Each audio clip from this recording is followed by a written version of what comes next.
allons nous donner la chance d'avoir un forum où nous viendrons nous exprimer. Fidèles internautes, bonjour. Très heureux de vous savoir nombreux devant vos petits écrans, devant vos tablettes, devant vos téléphones, devant vos ordinateurs. Nous sommes là parce que vous êtes aussi là. Voilà, nous existons parce que vous faites que nous puissions exister. Merci et bienvenue encore dans votre forum de causerie. Nous allons commencer par remercier tous ceux qui nous ont écrit, tous qui ont réagi à nos précédentes émissions. Nous disons merci à Adolphe Ilunga, Xavier Kaboulou et Monsieur Kiboko. Vos suggestions nous vont droit vers le cœur. Pour ceux qui ne savent pas encore s'abonner, allez sur YouTube, tapez Béni TV officiel. Béni avec T à la fin. B-E-N-I-T. Béni TV officiel. Quand vous partez sur la chaîne, vous allez voir tout à côté là, c'est écrit abonnez-vous, soit en anglais subscribe. Donc vous cliquez là. Quand c'est en anglais, on va ajouter D à la fin, c'est-à-dire que vous êtes déjà abonné. Quand c'est en français, on va mettre l'accent. Donc le verbe sera conjugué ou quoi. Ok, nous avons une fois de plus notre invité, Monsieur Kibwe Kikuji, président du PIGEM, le Parti progressiste. Monsieur Kibwe, bonjour et bienvenue sur ce plateau de Béni TV. Bonjour.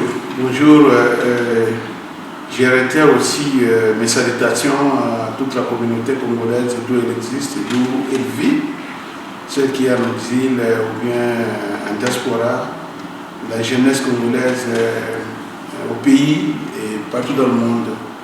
Je vous souhaite une bonne audition allais-je dire, une bonne audition de ce forum des jeunes, ce forum qui vous appartient, ce forum auquel nous vous demandons de vous abonner massivement pour que vous suiviez et que vous vous exprimiez de telle sorte que vos idées soient canalisées vers nos dirigeants aujourd'hui, qu'ils comprennent vos idées et qu'ils comprennent que vous existiez et que vous avez des soucis et que vos problèmes soient posés directement à eux pour une solution et une solution durable.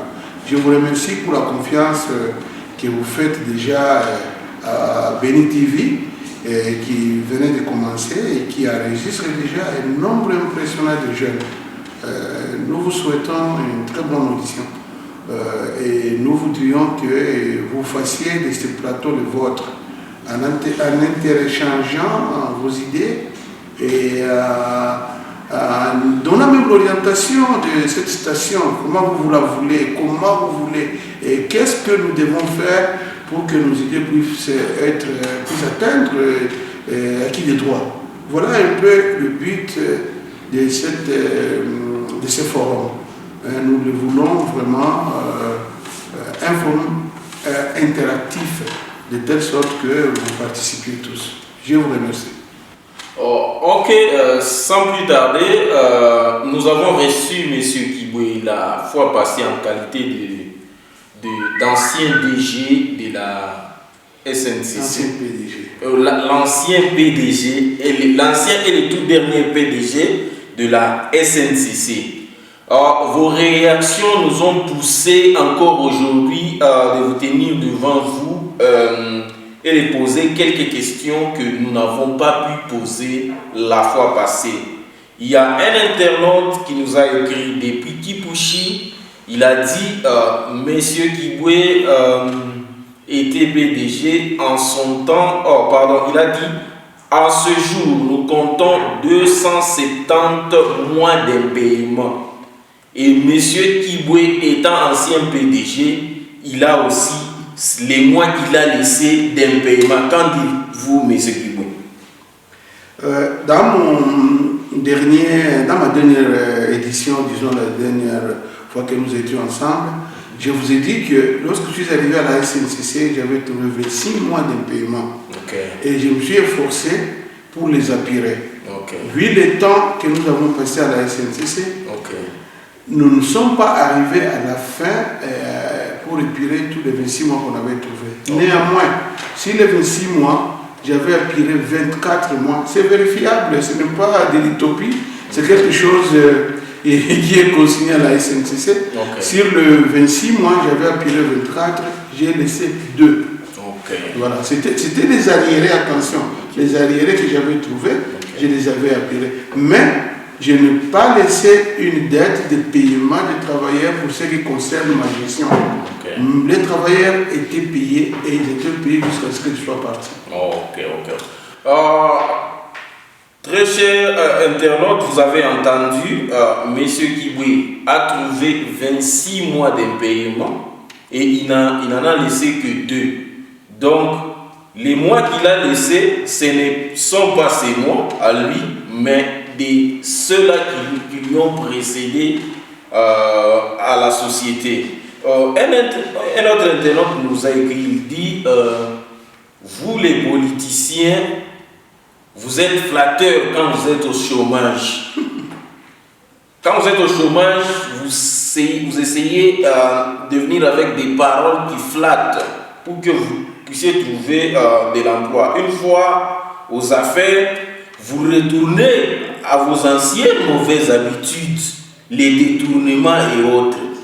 Que dites-vous à ce internaute, M. Kibwe? Je crois que ces jeunes internautes ont raison.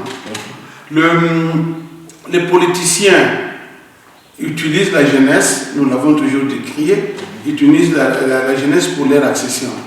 Une fois au pouvoir, ils oublient.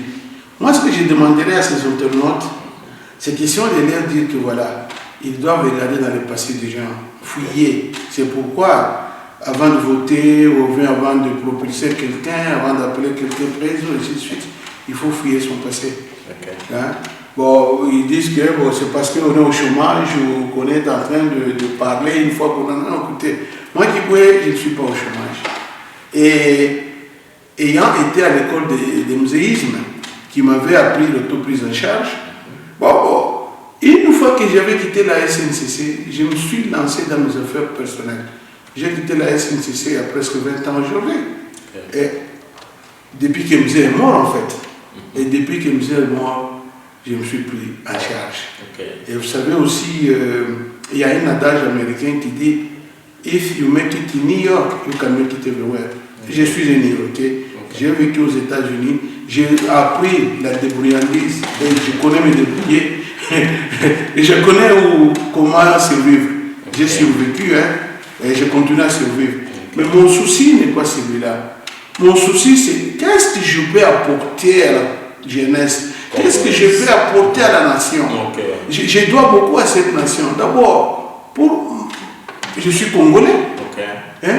Moi qui peux, peut-être les autres ne le diront pas, j'ai été boursier du gouvernement congolais. Et lorsque nous sommes entrés à l'université, nous, à l'ISTA et à l'UNIKIN où je suis passé, mon ami, j'ai recevé la bourse de l'État et je retourne à mon pays. Je retourne ma connaissance, je retourne ce que j'ai emmagasiné et j'en profite même de ramener les connaissances que j'ai apprises dans le monde entier parce que je me suis formé, j'ai étudié dans d'autres universités, en dehors des universités congolaises, mais j'étais partout dans le monde. Ce que j'ai appris là-bas, je dois les retourner au pays. C'est comme les Baloubakats disent, nous sommes les secoués, c'est-à-dire les oiseaux voyageurs.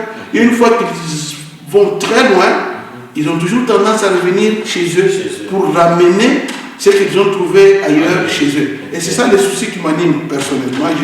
Je ne suis pas à la quête de l'emploi parce que je travaille. J'ai du travail. Par contre, je peux prétendre être créateur d'emplois. Je cherche à créer des emplois pour la jeunesse. C'est ça mon souci. Merci, Monsieur Kibwe, pour votre réponse à la question précédente. Les internautes nous ont encore dit que vous avez fait des déclarations qui n'ont aucune preuve sur les travaux que vous avez abattus à la SNCC. pouvez-vous, en quelques lignes, nous énumérer quelques preuves qui justifient ce que vous avez dit l'autre fois dans l'émission? Vous savez, c'est un peu très compliqué que dans peu de mots, autrefois, nous sommes sur le plateau de la télévision, que nous puissions parler de tout ce que nous avons fait. Ce n'est pas si facile qu'on puisse vous énumérer tout.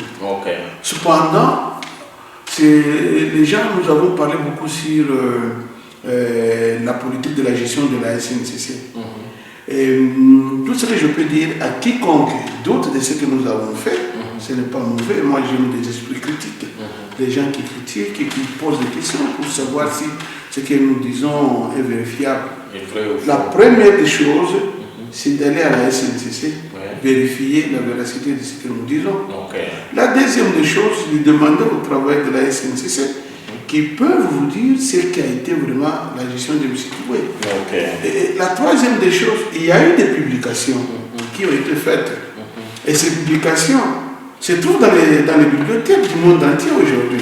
Nous avons un livre intitulé Management des combats, Kiboué Kikoudi et la SNCC. Ces livres, vous pouvez les trouver. Il y a même il a été même traduit en anglais, je crois. Il se retrouve même dans des bibliothèques des États-Unis. Alors vous pouvez fouiller sur Internet, cliquer Management des combats, Kiboué Kikoudi et la SNCC. Vous pouvez lire ces livres en ligne. Il est là. Et ces livres décrivent la gestion orthodoxe que nous avons faite au niveau de la SNCC. En dehors de ça, il y a eu plusieurs publications qui ont été faites à mon temps ou même après moi. Il y a eu des déclarations, même au niveau du Parlement congolais. Après plusieurs années, après que je sois parti, les gens ont fait la comparaison entre ma gestion et les gestions qui m'ont succédé. Et il y a eu aussi, pendant que nous gérions la SNCC, des visites d'encouragement que nous avons reçues du président de la République. Rares sont des entreprises qui ont été visitées par Laurent Désiré Kabila. Pendant que nous étions à la tête de l'entreprise, nous est venu lui-même en personne nous visiter. Et c'est ce jour-là que nous l'avons baptisé comme premier cheminot de la République. Il est venu voir, parce qu'il entendait parler des prouesses de la SNCC. Il s'est dit qu'il voulait venir voir de ses propres yeux ce qui s'est passé à la SNCC. Il est descendu à Lubumbashi, il a visité les installations de la SNCC, il a vu les prouesses que nous faisions, il a causé avec les travailleurs, il a causé avec le management à l'époque, et il nous avait fait des éloges. Alors tout ceci sont des choses documentées, mon ami. Des choses documentées, ce n'est pas des choses qu'on a parlé ou bien qu'on a dit pour le plaisir de le dire. Généralement, les réactions étaient dans le sens d'appréciation et beaucoup d'internautes vous ont comparé à un autre PDG qui avait aussi géré la SNCC du nom de Monsieur Ginst. Le Belge. Oui, le Belge.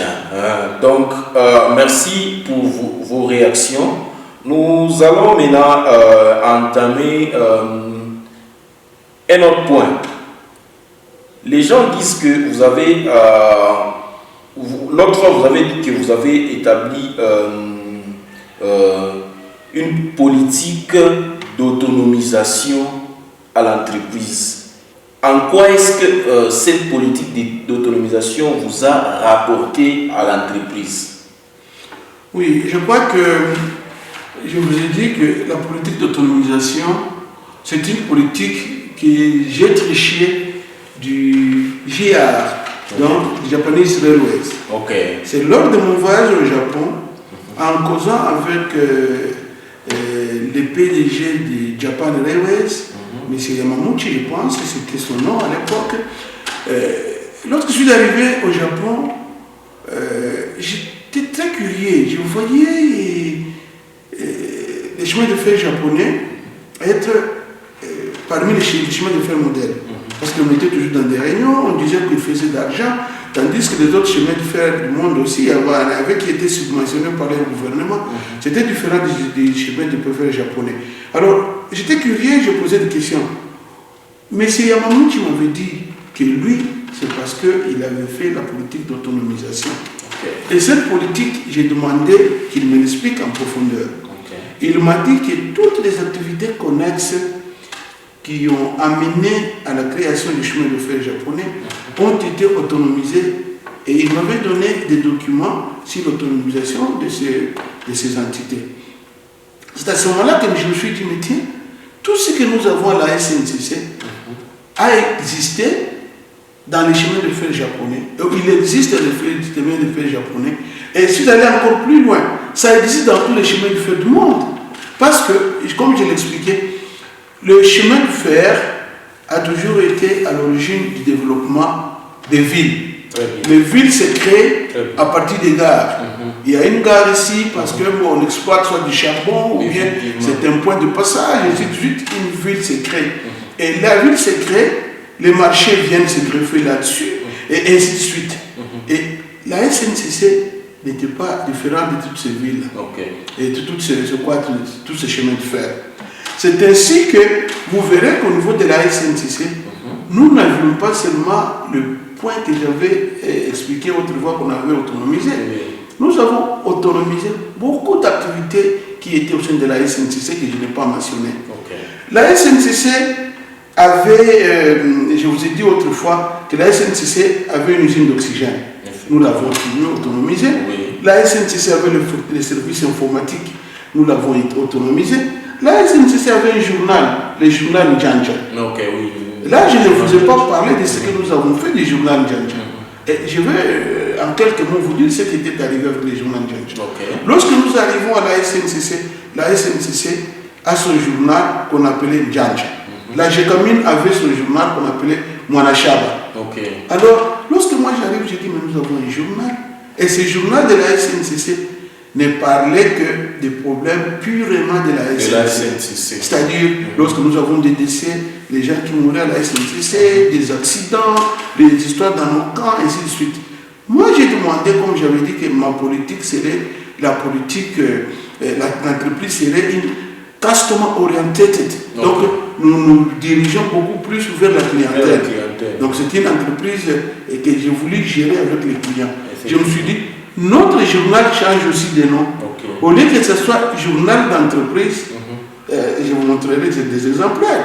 J'ai changé, je me suis dit, Njanja, journal d'entreprise et de sa clientèle. Alors, lorsque nous avons changé journal de l'entreprise et de sa clientèle, je me rappelle qui gérait encore nos services comment appeler là, c'était les relations publiques. C'est ce qui gérait le journal. C'était Yav. Je crois que c'est M. Yav. Alors j'ai dit au directeur Yav, j'ai dit, mon chef, tu me gères les services de relations publiques, tu gères les journaux. Ce journal te produit l'argent. Il me dit, mais moi j'attends les subventions de l'entreprise. Chaque fois que l'entreprise donne l'argent, c'est seulement que nous publions. J'ai dit à Yav, j'ai dit non, tu dois produire. Il m'a dit, président, produire comment? J'ai dit à Yav, désormais, le journal s'appelle Njanja, journal de l'entreprise et de sa clientèle.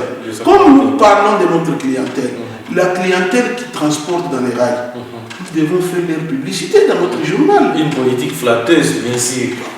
Une politique, disons, active, je voulais dire. Nous devons faire la publicité de nos clients. Et puis, que le journal ne soit pas seulement un journal de l'entreprise. Que ce journal soit distribué aux clients comme on le fait dans les avions. Lorsque vous asseyez dans un avion, vous êtes là-bas, on vous donne un journal. Et nous faisons ça à tous nos clients parce que dès qu'ils entrent dans notre train, il a son journal. Et nous l'avons fait. Il m'a dit, président, comment on va financer ça parce que ça va nous coûter trop cher. Alors, nous avons fait des analyses, nous avons majoré un tout petit rien, insensible, dans les billets. Nous avons mis un petit pourcentage dans les billets pour les journaux. Et nous avons dit aussi que les publicités qui paraîtront dans les journaux directement vont faire payer les journaux. Et je vous assure, pendant ma gestion, nous avons publié notre journal, Ndjandja, journal de l'entreprise et de sa clientèle. Et nous avons publié des publicités de nos clients. Je me rappelle qu'il y a eu des gens comme Saromatis qui avaient publié leur magasin dans notre journal et en retour, ils avaient payé la publication. Et il y a eu un grand commerçant de Mbuji-Mayi, je ne me rappelle pas du nom, qui avait aussi publié dans notre journal et il avait payé à peu près dans les 100, quelque chose je ne sais pas le prix à l'époque, mais avec cet argent, ça nous avait permis de payer et de faire paraître notre journal comme il fallait. Donc voilà que, au lieu que le journal tire l'argent du ferroviaire, ou bien qu'il vive de subventions du transport ferroviaire, le journal Ndjandja, c'est pour la première fois autofinancé. C'est ce qu'on appelle la politique d'autonomisation. Nous n'avions pas que ça. Et au sein de la SNCC, il y a eu des projets que nous avons mis en gestation qui malheureusement avec notre départ se sont arrêtés. Je vous parle ici de Pofunja. Pofunja, c'était la pompe funèbre Ndjandja. Vous savez, nous avons des hôpitaux. Avec les hôpitaux, nous avons les maisons funéraires. Nous avons des frigos, et ainsi de suite.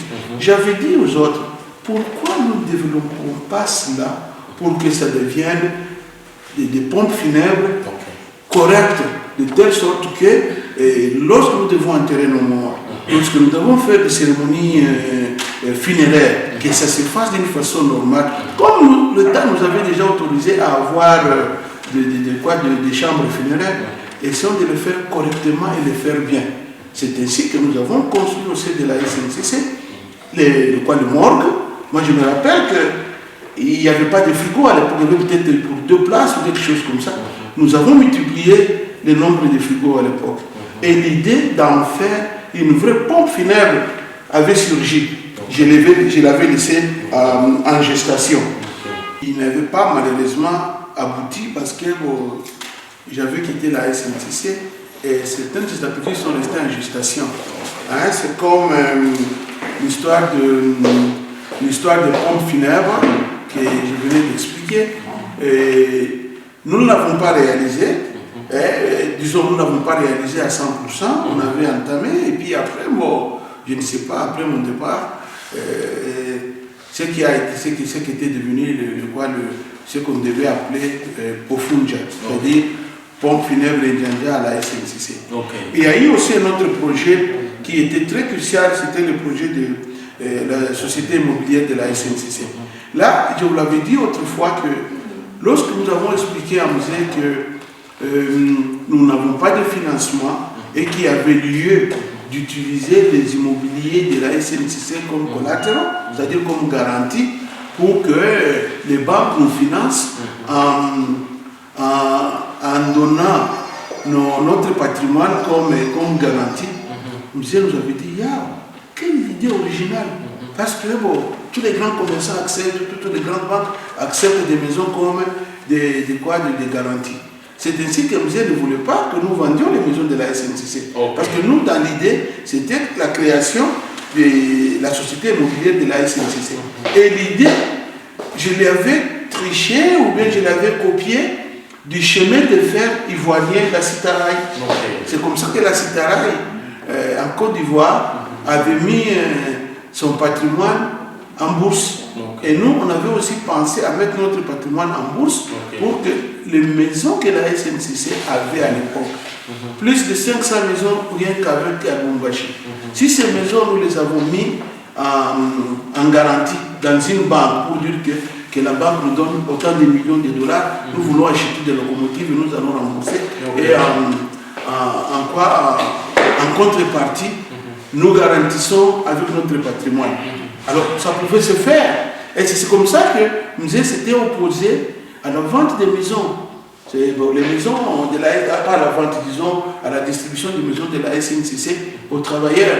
Et ce n'est qu'après notre départ que cette idée a explosé. Et les maisons de la SNCC ont été données aux travailleurs en échange avec les arriérés du salaire ou bien le non-paiement ou des choses comme ça. Sinon, il y avait beaucoup de choses, beaucoup d'initiatives qu'on devait faire.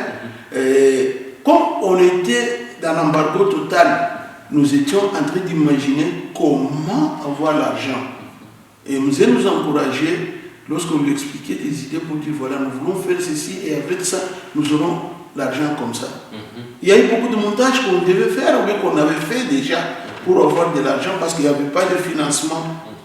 L'État congolais, propriétaire de l'entreprise, n'avait pas financé la SNCC lors de ma gestion. Je n'ai pas reçu d'argent. Bien sûr, parce que vous produisiez déjà de l'argent. Si, bon, pas seulement que je produisais, on en avait besoin. On en avait besoin. Après mon départ, c'est à ce moment-là que la Banque mondiale est venue, elle a donné de l'argent. Nous, à l'époque, nous n'avions pas reçu l'argent de la Banque mondiale. Et le musée lui-même ne croyait pas à ce que la Banque mondiale puisse donner de l'argent. Parce que lorsque la Banque mondiale donnait de l'argent, elle vous donnait des contraintes. Elle vous disait, avec cet argent, allez faire ceci. Et parfois, les gens se perdaient. Parce que les priorités de la Banque mondiale n'étaient pas les priorités de l'entreprise. Et le musée l'a dit. Voilà. Pensez-vous que si l'on vous remettez la gestion de l'SNCC aujourd'hui, vous pouvez refaire tous ces exploits? Je crois que lors de notre émission précédente, je vous ai dit ceci, que la SNCC, c'est une entreprise qui a encore des structures, et ces structures qui existent peuvent être réhabilitées, et elles peuvent se réveiller, et elles peuvent faire. Dépendant de l'orientation du gouvernement, la SNCC peut se réveiller. Si on a un bon management, on a des visées, on a des points, des targets à atteindre, moi je vous dis qu'elle peut se réveiller. Elle peut se réveiller. Et comme je l'ai dit autrefois, ça ne demande pas des années, ça ne demande pas des millions non plus. Ça demande de l'intelligence et ça demande qu'on mette l'argent là où il faut et les choses peuvent changer dans très peu de temps. Je suis en train de le répéter dans très peu de temps. Je vous ai dit qu'il n'y a pas une année, j'ai fait pas les tours, j'ai fait une partie du réseau de la SNCC, c'est-à-dire que j'ai fait par Drésine, j'ai quitté Kalemi pour aller à Kabalo et j'ai quitté Kabalo pour retourner à Kalemi. J'ai vu qu'il y avait beaucoup de déraillements sur ces tronçons. Et pendant que nous étions là-bas, il y a 3 ou 4 trains qui avaient déraillé. Et rien qu'en allant, j'ai vu les raisons de ces déraillements-là. Je me suis dit non, on ne peut pas vivre avec ça. Et ça ne demande pas des millions. Je vous ai dit autrefois, les poids de la locomotive, le mauvais entretien de la voie, et la négligence totale de la voie en fait, qui a fait qu'il y a des déraillements tous les 20, 2, 3, 4 km, vous pouvez dérailler ici, après quelques kilomètres vous déraillez encore et ainsi de suite. Et là ça ne demande pas des millions, je vous ai dit. Ça demande l'achat de petits matériels. Au lieu d'acheter les petits matériels, vous allez acheter des locomotives. Ou bien vous allez investir dans la paie des travailleurs. Ou bien vous allez mettre de l'argent là où il ne faut pas, pour plaire. Et pendant que vous pouvez canaliser cet argent, vous mettez dans la production. Et lorsque vous produisez, vous commencez à payer. Moi, c'est ça ma façon de voir les choses. Et je crois que la SNCC, avec une bonne orientation, va se réveiller. Vous pensez que vous n'avez pas quitté l'entreprise trop tôt? Écoutez, je suis parti de l'entreprise. Ce n'était pas mon entreprise, quoique j'aime les chemins de fer, je suis cheminot de naissance.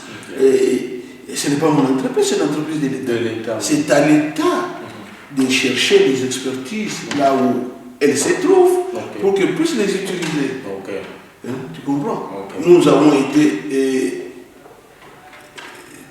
disons, choisis, ou bien nous avons été recherchés, repérés par M. Laurent Désiré Kabila. Il nous a ramenés, il a vu le travail que nous avons fait, et qui était à la satisfaction de la nation. Bah, ce n'est pas que moi, il y a beaucoup de compatriotes qui ont peut-être ma formation, mais une formation beaucoup plus que la mienne.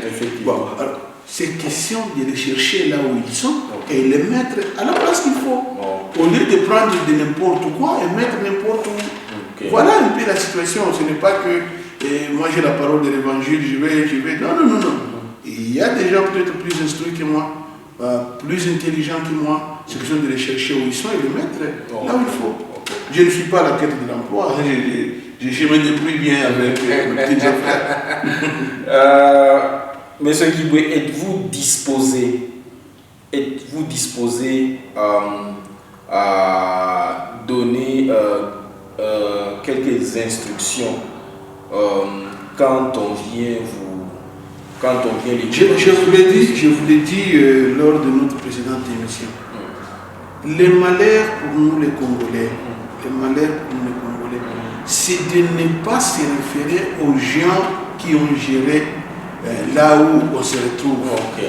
Je vous ai dit que nous avons l'habitude d'insulter les gens qui sont assis, qui ont occupé les fonctions dont on vous donne.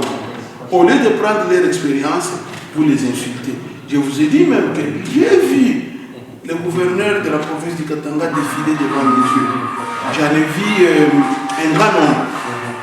Et je vous ai dit aussi que pendant que je les voyais défiler, être nommé gouverneur, je n'ai pas vu un seul gouverneur se référer à son prédécesseur.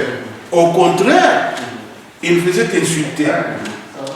Je connais par exemple un gouverneur qui était nommé gouverneur de la province du Katanga, qui insultait son prédécesseur comme ayant de longues poches plus longues que son pantalon. J'ai entendu parler ça d'un gouverneur qui décrit son prédécesseur. Écoutez, avec cette mentalité-là, comment les gens vont évoluer? Bon, c'est certain que les gens commettent des fautes lors de leur gestion, et tout comme ils font aussi de bonnes choses. Mais regardez dans la gestion de votre prédécesseur, qu'est-ce qu'il a fait de bon? Qu'est-ce qu'il a fait de mal? Vous l'évitez. Et ce qu'il a fait de bon, vous le copiez.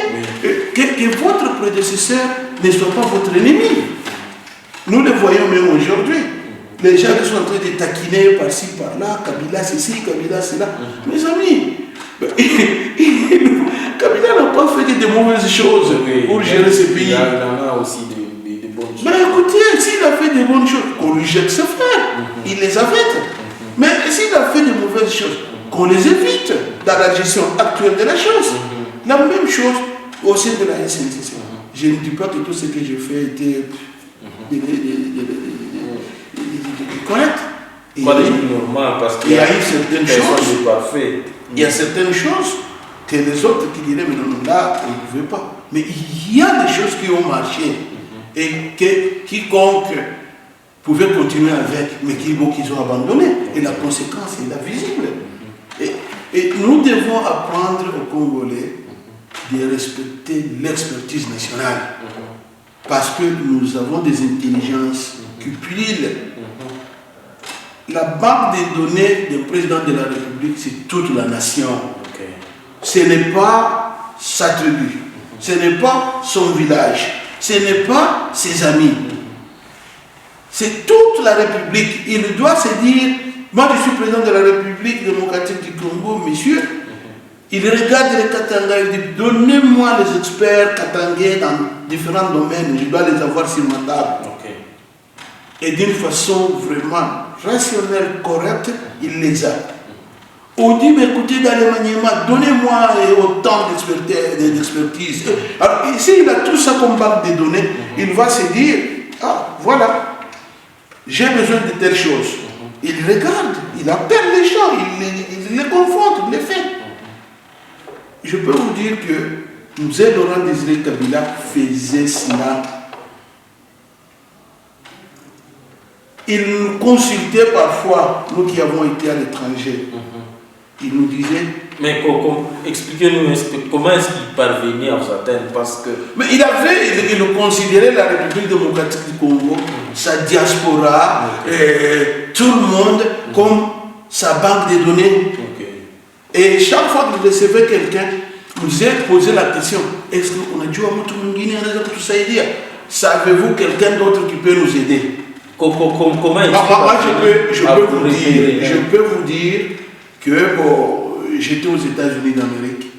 Et je n'ai pas honte ou peur, ou même peur d'être contredit, qu'il y a eu quelqu'un qui s'est même présenté candidat à la présidence de la République, qui a été ma recommandation chez Mzé. Où j'ai dit à Mzé, il y a quelqu'un qui est spécialiste dans ces domaines ici, là. Et je l'ai même soutenu, malheureusement, Mzé ne l'avait pas pris. Mais il l'a considéré, il l'a consulté, il l'a même utilisé. Alors c'est comme ça que Mzé faisait. Mais est-ce que les Congolais font ça? À un Congolais, allez demander leur situation aujourd'hui. Lorsque vous demandez à un Congolais, monsieur, écoute, je suis en train de chercher quelqu'un à engager ici, qu'est-ce qu'il va te dire? Mais prenez-moi. Mais monsieur, vous n'avez pas l'expertise. Ou bien il va vous dire, écoutez, j'ai mon fils qui chante. Prenez mon fils. Est-ce que votre fils a cette expertise-là? Non, on ne vient pas. Et c'est ça la mentalité du Congolais. Mais Laurent Désiré Kabila, mon ami, lui n'était pas comme ça.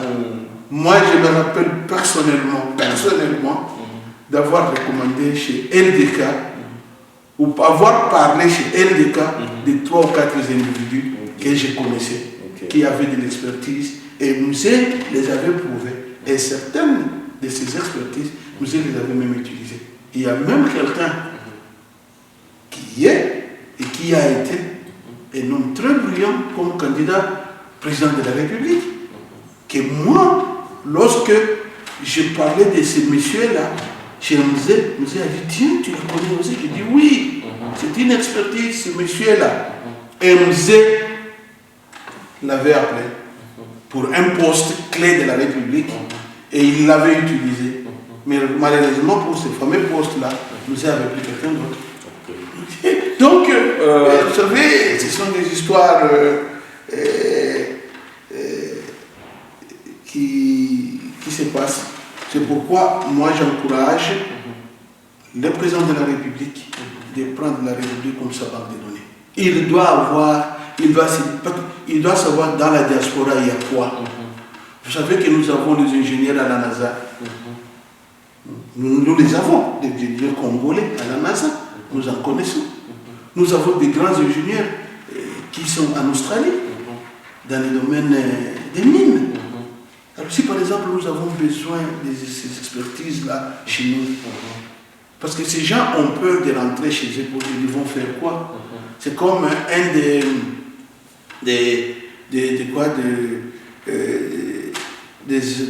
internautes qui nous a écrit ou critiqué nos émissions, qui a dit écoutez, vous parlez de l'encadrement de la jeunesse. Lorsque nous venons au Congo, est-ce qu'il y a-t-il des structures d'accueil pour nous accueillir, pour nous donner du boulot, pour faire ceci, pour faire cela? Mais c'est un peu ça. Mais si nous pouvons créer ces structures d'accueil, où ces gens à qui Dieu a béni, à leur donner un peu plus dans leurs connaissances, et qu'ils sont prêts à venir aider la République chez nous, et que si, au niveau de la présidence de la République, ou bien au niveau de province, au niveau de n'importe quel ministère, on peut avoir ces banques de données là, pour dire écoutez là, dans ces domaines, il y a quelqu'un qui est là-bas, que nous pouvons pêcher là-bas, et qui va venir travailler. Il y en a. Ceux qui ont fait l'État d'Israël, l'Israël est devenu une nation forte, c'est à cause de sa diaspora. Lorsque la diaspora israélienne, juive, a commencé à rentrer chez elle, elle a amené toute l'expertise qu'elle avait trichée dans le monde entier. Et vous savez, les Congolais aujourd'hui, ils sont dans le monde entier, dans tous les pays du monde. On les trouve même au Vietnam. Alors maintenant, si par exemple, ils savent que si je rentre chez nous, je vais être encadré, je vais être considéré, tous ces jeunes-là viendront et ils pourront amener des expertises comme nous l'avons fait. Nous avons amené l'expertise ferroviaire américaine en RDC. Et il y en a beaucoup comme ça. Aujourd'hui, l'entreprise dont vous avez servi patriotiquement et en quelque sorte politisé. Il y a un nouveau président qui vient, qui nomme des nouveaux dirigeants, et les anciens dirigeants, parce que n'étant pas notifiés par le portefeuille, ils disent, parce que nous ne sommes pas notifiés, on ne quitte pas. Quel exemple, selon vous, face à cette jeunesse que nous sommes en train de sensibiliser? C'est un exemple à suivre, ça. Non, c'est pourquoi je vous dis que les dénominations ne doivent pas être des dénominations politiques pour les entreprises techniques. Pas publiques, techniques. La SNCC, c'est une entreprise technique. On ne peut pas prendre n'importe quoi et le montrer n'importe où. Vous comprenez? Moi, je crois que le chef de l'État, le président de la République, devait prendre l'exemple de Laurent Désiré Kabila. Monsieur Laurent Désiré Kabila, avant, regardez la gestion de musée. Je vais vous dire quelque chose. Pour la SNCC, M. Laurent Désiré Kabila avait pris un ferroviaire américain. Paf, dirige-moi ça. Vous avez vu comment ça avait marché. Pour la GECAMINE, c'était Mbaka Kayembe et Mbaka Kawaya. Vous avez vu comment Mbaka avait géré la GECAMINE. Pour la MIBA, il y avait mon ami Katende. Okay. Pour la régie des eaux, il y en avait. Vous savez ce que M. avait fait? Il cherchait les expertises. Il nommait pas des gens comme ça parce qu'ils étaient politiques. Pour les flatter, ou bien pour avoir du soutien. Non. Il cherchait l'expertise parce qu'il voulait que son pays marche. Et c'est cette recommandation-là que moi, je vais faire à Félix Tshisekedi. Pour que lorsqu'il nomme les gens, n'allez pas ramasser des feuilles mortes, vous allez les mettre n'importe où pour dire qu'elles vont vous relever l'entreprise. Non. La SNCC, c'est une entreprise technique. Elle demande quelqu'un qui connaît la gestion, quelqu'un qui connaît l'exploitation, quelqu'un qui connaît la maintenance, qui peut orienter des choses. Oh non, il y a eu des gens qui ont prétendu avoir été cheminots. Les ferroviaires, ça demande le recyclage. Est-ce que ces gens ont-ils été recyclés? Ou bien on les met pour le plaisir de les mettre? Connaissent-ils les choses? Peut-être parce qu'il va me soutenir politiquement. Écoutez, c'est ce qui fait que les choses ne marcheront pas si nous avons cette politique-là. Nous devons par contre, le président devait par contre, regarder là où il va mettre ses politiciens et là où il va mettre les techniciens. Et les techniciens doivent être ce qu'on appellerait en anglais des colorblind. Donc les gens sans couleur. Lorsqu'on les met à la tête d'une entreprise, ce sont des gens qui sont là pour les entreprises. Je l'ai vu à l'époque de musée Mbaka Kawaya. On l'appelait les savants métallurgistes ou je ne sais pas quoi. C'était monsieur, lorsque vous le touchiez, il vous parlait de tout ce qu'il connaissait des minéraux. Et il avait géré la Effectivement. Mais pourquoi cette politique-là de nommer des personnes parce qu'ils ont de l'influence politique? Y a-t-il pas des jeunes qui sont en train de venir avec une nouvelle intelligence, une nouvelle technologie à apporter? Il faut aussi accepter les renouvellements. C'est ce que je ne cesse de dire. Nous avons des jeunes qui sont là, mais qui ne sont pas utilisés. Nous avons beaucoup de jeunes qui sont là, qui ne sont pas utilisés. Et malheureusement, les fonctions que les gens occupent aujourd'hui, ce sont les gens qui font les sakayon ça, les gens qui dansent, qui crient préso, qui font ceci, qui font cela, qui sont repris. Mais les vraies intelligences ne sont pas là. C'est pourquoi les choses boitent dans beaucoup de cas. Vous avez quelqu'un qui n'a jamais vendu même des cacahuètes dans la maison de son père. Alors vous le prenez, vous lui donnez la gestion d'une entreprise. Comment quelqu'un peut gérer une entreprise pendant qu'il n'a jamais géré même une boutique? Alors c'est impossible. Alors c'est un peu tout ça. Alors parce qu'il a beaucoup chanté, parce qu'il a beaucoup crié, vous le mettez à la place d'une société. Ça ne peut pas aller. C'est un peu ça. Moi je crois que, je le disais tout à l'heure, la banque de données du président de la République doit être la République démocratique du Congo. La diaspora aussi. Disons en bref les Congolais. Il doit les rechercher là où ils sont et avoir cette banque de données pour dire écoutez, lorsque je cherche quelqu'un, j'ai 10 personnes celui-là est là, celui-là est là, et c'est facile de les avoir. Il peut les avoir. Mais lorsqu'il va puiser dans ses connaissances, qui sont d'ailleurs très limitées, parce que mes amis, ce n'est pas le monde entier, mais au niveau de la présidence, on voit partout. On a les services de sécurité, on a les services de la police, on a les services de l'armée qui peuvent vous dire et vous informer de tout et de la vie de tout un chacun. Qui va vous dire celui-là il est comme ça, celui-là il est comme ça, et vous allez les considérer quand vous voulez. Mais on doit sortir de ces cracats tribales, familiales et tout ça. Regardez les critiques qu'on fait de la gestion de Tshisekedi d'aujourd'hui, où on l'accuse d'avoir les gens de son village partout, les gens qui ne parlent que sa langue. Ce n'est pas correct. Ça doit venir dans notre émission prochaine, peut-être. Fidèles internautes, c'est par ici que nous allons boucler cette émission. Nous disons merci à M. Kibwe d'avoir répondu à notre invitation aujourd'hui. Pour ceux qui ne se sont pas encore abonnés, j'insiste, tapez Béni TV officiel sur YouTube, Béni avec T à la fin. Vous allez voir un logo avec un background bleu. Les écrits sont en rouge. C'est Béni avec T à la fin. B-E-N-I-T. Donc Béni TV officiel. Ok, merci beaucoup de nous avoir suivis et à la prochaine.